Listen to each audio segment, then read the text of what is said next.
Hi, I'm Kelly Ellis. And I'm Lori Dennis, and this is Design Time.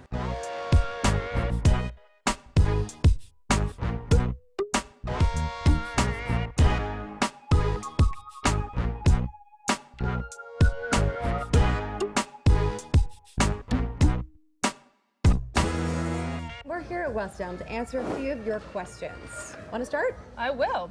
We have Ryan Kiplinger. He wants to know, what's your dream project to work on? Ooh, I'm actually working on a dream project right now. Good for you. I know, and it's a dream project because it's a passion project. I actually get to do something called Miracle Manor, and it's a 12-unit apartment complex for families of terminally ill children. Oh my gosh. And, you know, one email asking me to do the project, and I was in 110%, and it's the best project ever. I'm really, really enjoying it. How about you? You know, this is kind of weird, but I think I would like to work for Judi Dench. Yeah. It's so random. I've been watching her ascend in her career since I was a little girl, and I know that she probably has the budget to be able to do what I want, and she seems like she has impeccable taste. So Really neat. You know what? You never know. You never know. Calling next week. It's the time for you, Lori. Go ahead. So, next one from Eastern Designs. As an interior design professional, what social networks do I need to be using? all of them. Yeah.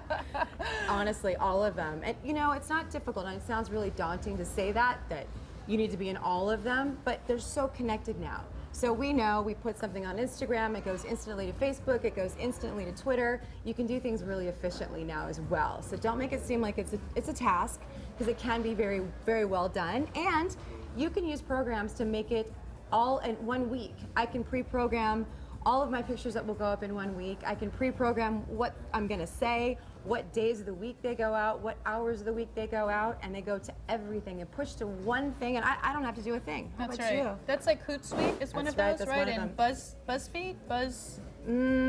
I use Hootsuite, so I don't know about that Okay. one. Yeah. All right, there's another one with Buzz in the title, but Yeah. I think for the younger people, I would say 35 and under, you're pretty well developed in this area. You've kind of really, grown and learned these tasks as the technology has advanced. The older people, it's a little daunting, it's a little challenging, and you may want to bring in some interns into your office and have them specifically working on social media. Have them get a platform together for you, explain what it all means, and then it's so easy once you start to figure things out that you'll be able to do it yourself, or continue to have them helping you. But I remember I went kicking and screaming to all of them, to Facebook, to Twitter, and to Instagram. And Kelly kept telling me, you have to do it, you have to do it. And it just seemed impossible for me to be able to figure out. But once she kind of showed me, it's easy, and I actually enjoy doing it now. My husband kind of hits my hands and tells me, put the phone down, stop, enjoy the moment. So be careful you don't miss the moments with the social media. The other thing that Kelly's been bothering me to do is the LinkedIn. So that's another social media platform that a lot of people don't really talk about, but I understand you're getting quite a few projects coming to you from LinkedIn. Oh yeah, LinkedIn is very professional. It's very business to business. So there is no doubt some of the best leads and projects, things that you don't think of. People are looking from all aspects of the business, be it television, be spokesperson, be it brand ambassador. We get a lot of referrals from LinkedIn. But also, don't be afraid to reach out to somebody who that's what they do. So if you don't have the time, but you have the resources to start doing social media, there are people that do this, and they do it all day, and they do it perfectly. So don't be afraid to just reach out to somebody who has this handled and let them do it for you. And then you can slowly learn it by yourself. Right, and if you think about it, like in the old days, we would do marketing maybe by buying some internet ads, or even prior to that, we would buy some magazine ads. If you just take those dollars that you have for that marketing budget, be it a small amount, maybe $50 a month, all the way up to $3,000 a month, it's like having a PR firm handle all of this for you, and it's a fraction of the cost. I think most PR firms start at about $6,000 a month. Right. So don't be afraid to transfer those marketing dollars to someone who is really good at social media if you don't want to take it on yourself.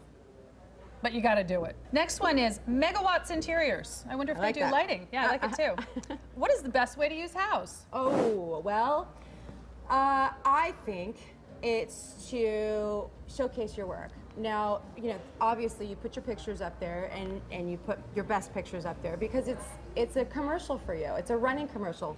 Lori uses Houzz much more than I do, but it's definitely been great for your business, right?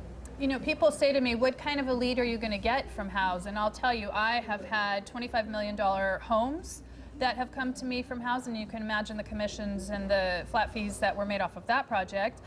I have had the head of Goldman Sachs Asia come to me from Houzz. I would say probably about 90% of our business, which is high-end residential and then side businesses that those people own, hospitality, boutiques, restaurants, things like that, come from Houzz. And we are very active on Houzz. We have a whole team that works on all of our house pages. We have 4 different companies, so they are all on Houzz. And we are constantly answering questions, engaging with the community, posting our best pictures on Houzz, getting reviews from our colleagues and our clients. And it's just been a really good advertising medium for us, because I'm not going to say that we don't pay anything for it, because we pay for it in our time. We really dedicate a lot of time to it, but there's just been so many leads, and some better than others. I mean, I won't say that some of them aren't ridiculous, but it's been a huge lead generator for us, and really responsible for a lot of our bottom line. And I think the biggest point that you just made was taking time to respond to people, because you organically can become the most searchable person if you take the time to respond to people's questions, answer questions. People are on there looking for your expertise, and at some point they'll pull the trigger. So you don't want to spend too much time answering a bunch of questions, but being able to decipher what's really important, I think that's huge about learning to use Houzz properly. It is, and to that point, a lot of people get annoyed that somebody says, hey, where'd you get that pillow?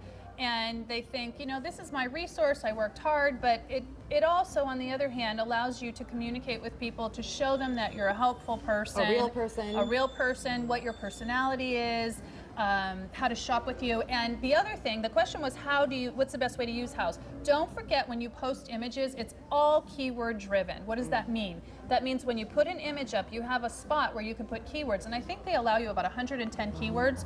So you want to describe this in every single possible way you can think of, and then you want to get 3 other people to help you with the other 30 keywords you have left over, because maybe the way you describe this, they describe it differently. Right. So this is a red square, it's a rectangle, it has white writing on the side, it's a red book with a black binding, it's got a lot of pages. I mean, there's just so many different ways. It's a Libre, it's and maybe why do you in do French. that? And the reason you do that is because it's keyword driven. So if somebody comes to Houzz who's an end user, your customer, and they type in red book with black binding, your photo is going to show up, and that's how they find you above the other millions of photos that are on there. So you want to use keywords, and you really want to be active on Houzz, and then you'll be successful. Good tip. Very good tip. Okay. So Freshie style, very fly. What should I bring with me to Design Camp? Oh, well, Design Camp and Design Campus Live, as we now call it, is so much fun. What do you bring with you? Business cards. Yeah, business cards, huge, and a really big appetite for learning everything that you need to learn about business. We want you to come with an open mind. We want you to come with comfortable shoes. Cute outfit. Be ready for some cocktails and some fun, but really come with your business cards so you can network, because it's just as much about networking as it is anything else. You're going to meet some of the top people in the industry. So we want you to bring your business cards, comfortable shoes, cute outfits, and a really big appetite to learn so much over the course of 1, 2, and 3 days. And definitely a positive attitude, and leave your shyness, leave your meekness, leave it all back at home, because when you come to camp, it's a really embracing and warm environment where you'll really be lifted up. All boats get lifted with our tide, and we provide everything else. We're going to give you the notebook, we're going to give you the pen, we're going to give you, all the slides. Giant bag full of goodies. Bag full of stuff. Maybe a laptop would be good too, if you like taking notes on a laptop. Depends, That would be good. And you know what else we forgot? What? Your iPhone or your camera, your smartphone, because you're going to be wanting to promote yourself that you're getting this education, and you're with this one or that one, or these big design stars, and you want to put it out there. So, and we show you how to do that too. So don't be intimidated. Just bring everything we listed, and we'll see you at camp. Very see you fun. there. Okay, last one for today is Sean Tomp 67. How do you design for a client with champagne taste on a beer budget? Ever had one of those? Oh yes, yes, absolutely. I feel like it's pretty much everybody. Well, I know the first thing you can do. Yeah. We're sitting in a store that has champagne taste on a beer budget. West Elm Absolutely. actually, it's ironic we got this question and that we're here. We're looking around today and there's just so many interesting, expensive looking items here that are really within a budget. So I would say check out West Elm is a really good idea. It's a huge idea, and West Elm and all, Pottery Barns, Williams-Sonoma's, all of their umbrella companies, amazing. But I think that they have figured it out, as with a lot of companies, is that most of every client I've ever had, and I don't care if it's a $25 million home down to 500 square foot apartment, everybody has a budget. That's true. Everyone has a budget, so it doesn't matter. So people use that word like it's a bad word, a nasty word. It just means how much can we spend on this project. So it's like dieting, right? Right. People don't like that word, but it's reality. So number one, and I think that along with West Elm and everyone else, they realize that we want good-looking stuff. We want stuff that looks really cutting edge, looks expensive, feels expensive. The fabrics feel expensive. Everything has a luxe to it, but with a price tag that we can all be really comfortable with. And so being able to source those things for your clients is really huge. And I think that's why they've come to you. They've called you because you know where to find those beautiful items without breaking their budget, whatever that budget is, big or small, but everybody's got a hole. I say, we're all in a hole, just a different size hole, right? So, it doesn't matter. It doesn't matter. Just be really cognizant of that and be able to get your clients something that looks beautiful for a great price that they can swallow will make everyone happy.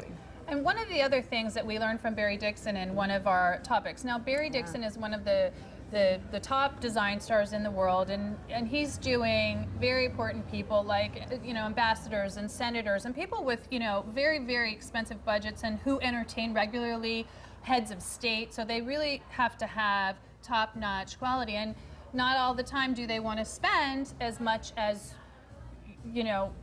things may cost. Right. So his advice was you want to invest in some key pieces, like things you're going to sit on and touch should be really good quality.